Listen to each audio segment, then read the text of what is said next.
Good morning. ഞങ്ങളിതേ ഗ്ലെൻകോയിലെത്തി.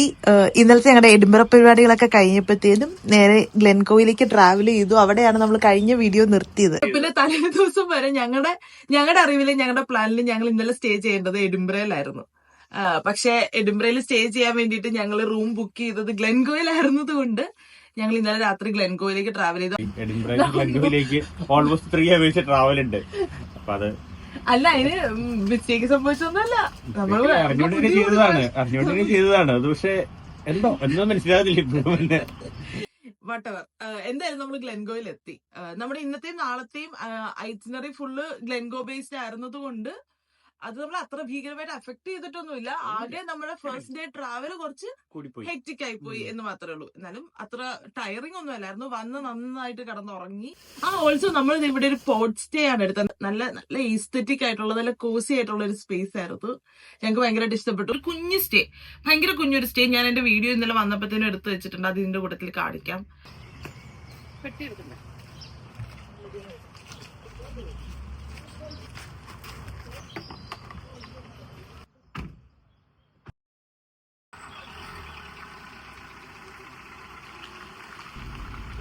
ഇന്നലത്തെ ഒരു long ഡേയുടെ ക്ഷീണമൊക്കെ മാറ്റിയിട്ട് ഞങ്ങളിത് രാവിലെ തന്നെ വണ്ടി എടുത്ത് ഇറങ്ങിയിട്ടുണ്ട്. ഞങ്ങൾ ഇന്ന് നേരെ പോകുന്നത് ഡ്രംബി ഫാമിലേക്കാണ്.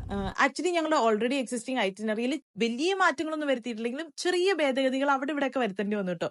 അതിലൊന്നാണ് ദേ ഈ കാണുന്നത്. കാരണം ഡ്രംബി ഫാം നമ്മുടെ ഓൾറെഡി എക്സിസ്റ്റിംഗ് ഐറ്റിനറിയിൽ ഉണ്ടായിരുന്നെങ്കിലും ഞങ്ങളിത് ഇന്ന് രാവിലെ എഡിൻബറയിൽ നിന്ന് ഗ്ലെൻഗോയിലേക്ക് വരുന്ന വഴിക്ക് ഉണ്ടായിരുന്ന ഒരു സ്റ്റോപ്പാണ്. പക്ഷെ ഇപ്പം നമ്മൾ ഇതേ ഗ്ലെൻഗോയിൽ നിന്ന് തിരിച്ച് ഡ്രംബിയിലേക്ക് ഡ്രൈവ് ചെയ്യുവാണ്. ഡ്രംബി ഫാമിലേക്ക് ഇത്ര കാര്യമായിട്ട് പോകുന്നതിന്റെ കാരണം എന്താണെന്ന് ചോദിച്ചു കഴിഞ്ഞാൽ അത് ആക്ച്വലി ഒരു ടീ റൂം കം ഒരു bed and breakfast kind of ഒരു സെറ്റപ്പ് ആണെങ്കിലും നമ്മളിപ്പോൾ അവിടെ പോകുന്നതിന്റെ കാരണം ഹൈലൻഡ് കൗ ആണ്. അവിടെ നമുക്ക് ഹൈലൻഡ് കൗവിനെ ഇങ്ങനെ അടുത്ത് കാണാനും ഫീഡ് ചെയ്യാനും അങ്ങനത്തെ കൈൻഡ് ഓഫ് ഒരു എക്സ്പീരിയൻസ് കിട്ടും. അതാണ് നമ്മുടെ ഉദ്ദേശം. ആക്ച്വലി ഹൈലൻഡ് കൗവിനെ കാണാൻ വേണ്ടിയിട്ട് നമ്മളൊരു ഫാം വിസിറ്റിന്റെ ഒന്നും ആവശ്യമൊന്നുമില്ല കേട്ടോ. കാര്യം സ്കോട്ട്ലൻഡിൽ പലയിടത്തും ഹൈലൻഡ് കൗവിനെ നമുക്ക് സ്പോട്ട് ചെയ്യാൻ പറ്റും. ചിലപ്പോൾ നിങ്ങൾ ഈ ഡ്രൈവ് ഒക്കെ ചെയ്തു പോകുന്നതിന്റെ ഇടയിൽ വഴിയിലൊക്കെ വെച്ചിട്ടും കാണാൻ പറ്റുകയൊക്കെ ചെയ്യും. ബട്ട് ദെൻ ഞങ്ങൾക്ക് കുറച്ചും കൂടെ സമയം സ്പെൻഡ് ചെയ്യാം, അങ്ങനത്തെ കൈൻഡ് ഓഫ് ഒരു സ്ലോ പേസിൽ ഇത് പിടിക്കാമെന്ന് വിചാരിച്ചിട്ടാണ് നമ്മളിപ്പം ഡ്രംബി ഫാമിലേക്ക് പോകുന്നത്.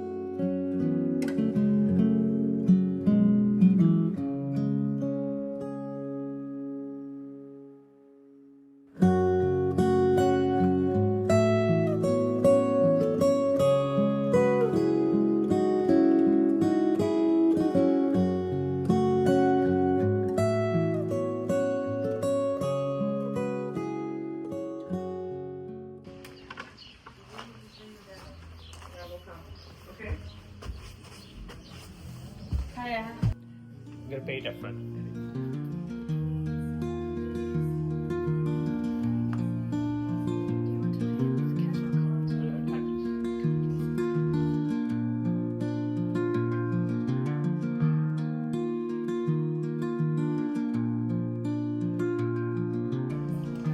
Oh, that's to feed the cows? Yes. All right. Prefer the bread? Thank you. Go out that door and turn left, and there's my colleague Keegan. He will do the. All right. Thank you. Wash your hands there. ഇവിടെ വന്നു കഴിഞ്ഞാൽ ആദ്യം തന്നെ നമ്മളോട് ചോദിക്കുന്നത് meet and greet plan ചെയ്തിട്ടുണ്ടോ എന്നാണ്.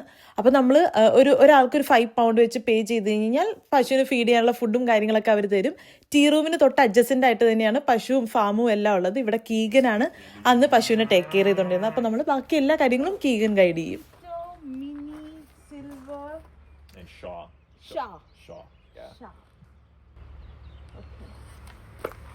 Hi guys. Yeah. Like a soft toy.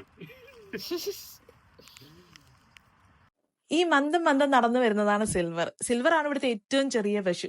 Albi ഇരുന്ന് ലാവിഷായിട്ട് തീറ്റ കൊടുക്കുന്നത് കീറ്റോയ്ക്കാണ്. ഇവിടെ എല്ലാ പശുക്കൾക്കും പേരുണ്ട്. ഈ വരുന്നത് മിനിയുടെ കുഞ്ഞാണ് സിൽവർ. നല്ല രസമാണ് ഫാമിലി ചെയിനൊക്കെ കേട്ടോണ്ടിരിക്കാൻ. പക്ഷെ ആൽബിയുടെ അത്ര എളുപ്പമായിരുന്നില്ല എനിക്ക് ഈ പരിപാടി. കാരണം ഞാൻ മൃഗങ്ങളുമായിട്ട് അത്ര ഫ്രണ്ട്ലി ആയിട്ട് ഇടപെടുന്ന ഒരാളൊന്നുമല്ല.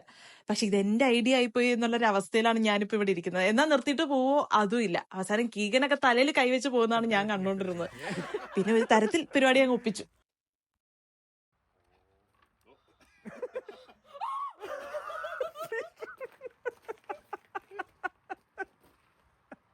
Your second day? Yeah, it's my second day. I technically started overseeing the cows yesterday. Oh really? Yeah. Even they got fed up with me. For sure. Silver's still looking Sorry, around. guys. And Silver's still like, wait, what about me? What about me? What about me? Yeah. Oh, Silver. Oh,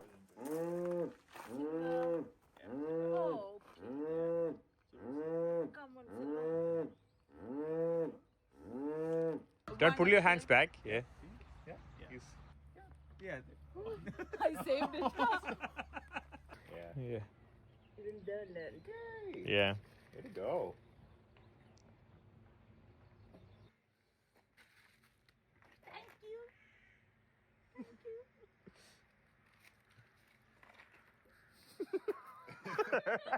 This thing just made her weak. Yeah.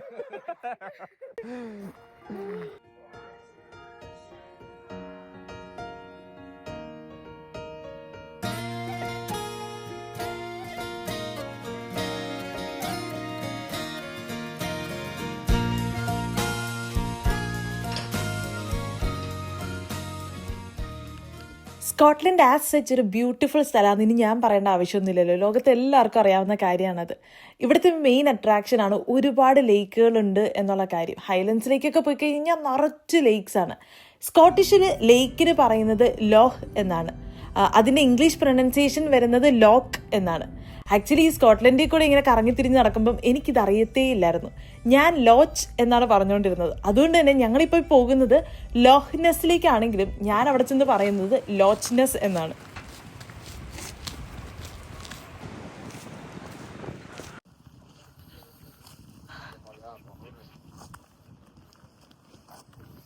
നമ്മൾ fort Augustus അല്ലേ, നമ്മൾ fort അഗസ്റ്റസിലെ ലോച്ച്നെസ്സിൽ വന്നതാണ് കേട്ടോ. ലോച്ച്നെസ് ഇവിടുത്തെ ഒരു main attraction ആണ് അല്ലെ, ഒരു ടൂറിസ്റ്റ് സ്പോട്ട് എന്ന് തന്നെ പറയാം അല്ലെ, ഒരു മെയിൻ അട്രാക്ഷൻ ആണ്. ഇവിടുത്തെ ഏറ്റവും വലിയ ലേക്സ് ഒന്ന് ലോച്ച്നെസ് ആണെന്ന് തോന്നുന്നു. നമ്മളിവിടെ ലോച്ച്നെസ്സിൽ വരുമ്പോ എന്തായാലും നെസ്സിനെ കുറിച്ച് പറയാതെ പോകാൻ പറ്റില്ല. Because Nessy is A little monster. Little monster എന്നൊന്നും പറയാൻ പറ്റില്ല. ഒരു കാലത്ത് ആൾക്കാരെ ഭയങ്കരമായിട്ട് പേടിപ്പിച്ചിരുന്ന ഒരു ക്യാരക്ടറാണ് നെസ്സി. ഇപ്പൊ ഒരു ഫൺ ക്യാരക്ടറായിട്ട് എനിക്ക് തോന്നുന്നത്. കാരണം നമ്മളിപ്പോ പല കടയിലും പോകുമ്പോഴത്തേനും അവിടെയൊക്കെ നമ്മൾ മറ്റേ സൊവനിയേഴ്സ് വെച്ചിട്ടുള്ള ഒരു നെസ്സി ഒരു ഫണി ക്യാരക്ടറായിട്ടാണ് അവർ പോർട്രേ ചെയ്തേക്കുന്നതായിട്ട് തോന്നിയേക്കുന്നത്. വോട്ടെവർ, എന്തായാലും നെസ്സിയാണ് ഇവിടുത്തെ ഒരു മെയിൻ സംഭവം. നെസ്സിനെ ഈ ലേക്കിൽ കണ്ടു എന്നുള്ളതാണ് മിത്ത്. അതിന്റെ ഫോട്ടോയൊക്കെ പത്രത്തിൽ വരികയും അങ്ങനെ വലിയൊരു വാർത്തയൊക്കെ ആയിരുന്നല്ലേ ആ സമയത്ത്. ആ സമയത്ത് അതായിരുന്നു അത്. ആളുകൾക്ക് അതിനെപ്പറ്റി അത്ര ധാരണയില്ലായിരുന്ന കാലത്ത് വലിയൊരു സംഭവമായിരുന്നിരിക്കുമല്ലോ. അല്ല, ഒന്ന് ഓർത്ത് നോക്കിക്കേ, നമ്മളിപ്പോ പോയ ഡ്രൈവ് നമുക്കറിയാത്തത് അത്ര ഒരുപാട് ആളുകളൊന്നും ഉള്ള അങ്ങനത്തെ ഒരു വഴിയൊന്നും അല്ലല്ലോ. അപ്പൊ സ്വാഭാവികമായിട്ട് അതിനെ രാത്രിയിലൊക്കെ ഡ്രൈവ് ചെയ്ത് വരുമ്പോഴത്തേനും ഇവിടെ ഈ ലേക്കിലൊരു മോൺസ്റ്റർ ഉണ്ടെന്നൊക്കെ കേൾക്കുന്നത് നല്ല ഫണ്ണി കഥയൊന്നും ആയിരിക്കില്ലല്ലോ. അത്യാവശ്യം മനുഷ്യനെ പേടിപ്പിക്കുന്ന ഒരു ക്യാരക്ടർ തന്നെയായിരിക്കും.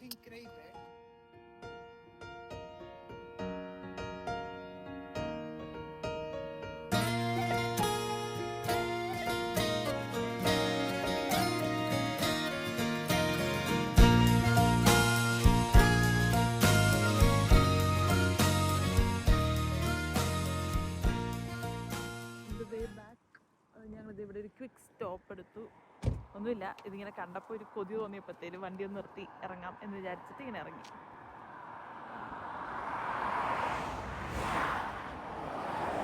അത്യാവശ്യം ട്രാഫിക് ഉള്ള ടൈമാണ്, അതുകൊണ്ട് കെയർഫുള്ളായിട്ട് നമ്മൾ ക്രോസ് ചെയ്ത് ഇവിടെ എത്തണം.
ഗംഗയില് കണ്ട കല്ല് അതുപോലത്തെ കളർ ഷീറ്റ്സ് അതുപോലത്തെ ടെറൈനും ആണല്ലോ ഇത്, അതുകൊണ്ടായിരിക്കും ചിലപ്പോൾ. അതേ കളർ ഷീറ്റല്ലേ. പേസ്റ്റൽ കളർ കല്ല്.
നീ വരുന്നില്ലേ?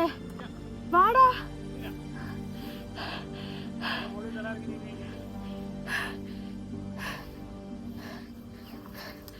Go a bit more.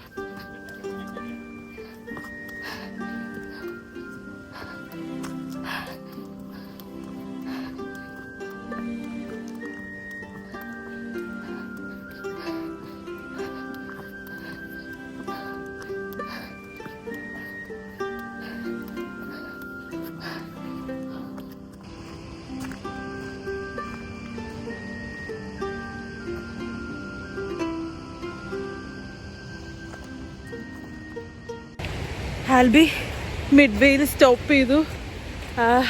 പക്ഷെ എനിക്ക് പോയിട്ട് ഈ ഹിഡൻ വാലി ഒന്ന് കാണണം എന്നൊരു തോന്നല്. പക്ഷേ അറ്റ് ദ സെയിം ടൈം നമുക്ക് തിരിച്ചിറങ്ങാനും സമയമായി. കാരണം ഇരുട്ടായി കഴിഞ്ഞാൽ തിരിച്ചിറങ്ങൽ is not going to be easy. അതുകൊണ്ട് തിരിച്ച് പോകണം.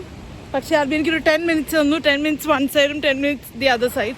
അതുകൊണ്ട് ഞാൻ 10 മിനിറ്റ്സിൽ എവിടെ എത്തുന്നു അവിടെ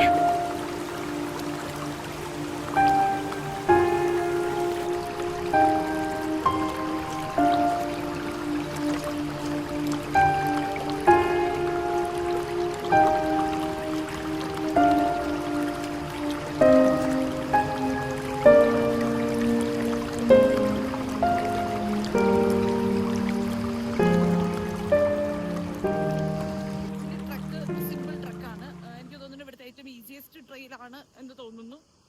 and the view is quite nice. എനിക്ക് തോന്നുന്നു ഞങ്ങൾ കാറ് പാർക്ക് ചെയ്ത് ഇറങ്ങുമ്പോൾ ആൽബിയുടെ അടുക്കൽ വെള്ളം എടുക്കാം എന്ന് പറഞ്ഞായിരുന്നു. അപ്പം ഞാൻ വേണ്ട, നമ്മൾ പെട്ടെന്ന് തിരിച്ചു വരുമല്ലോ. 45 5 മിനിറ്റ് 5:20. ഇപ്പൊ എത്ര മണിയായി? പക്ഷെ നോക്കി ഇത്രേ ഉള്ളൂ. നന്നായില്ലേ?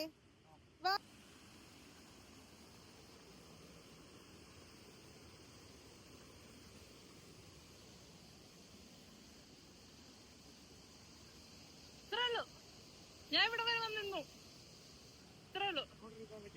ഞാൻ ഇത്ര പോയുള്ളൂ. വെറുതെ എന്തിനാ റിസ്ക് എടുക്കണമെന്ന് വിചാരിച്ചു. വെള്ളം തെന്നി കിടക്കുവാണേ.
ചെറിയ ട്രക്കൊക്കെ കഴിഞ്ഞ് ഇന്നത്തെ തിരിച്ച് ഇന്നത്തെ സ്റ്റേയിലേക്ക് എത്തി. ഇനി നന്നായിട്ടൊന്ന് കിടന്നുറങ്ങിയിട്ട് നാളെ രാവിലെ എഴുന്നേറ്റ് പുതിയ റൂട്ടൊക്കെ പിടിച്ച് പോകാം. അപ്പോൾ നെക്സ്റ്റ് വീഡിയോയിൽ കാണാം. Do comment your reaction so that I can read that. By.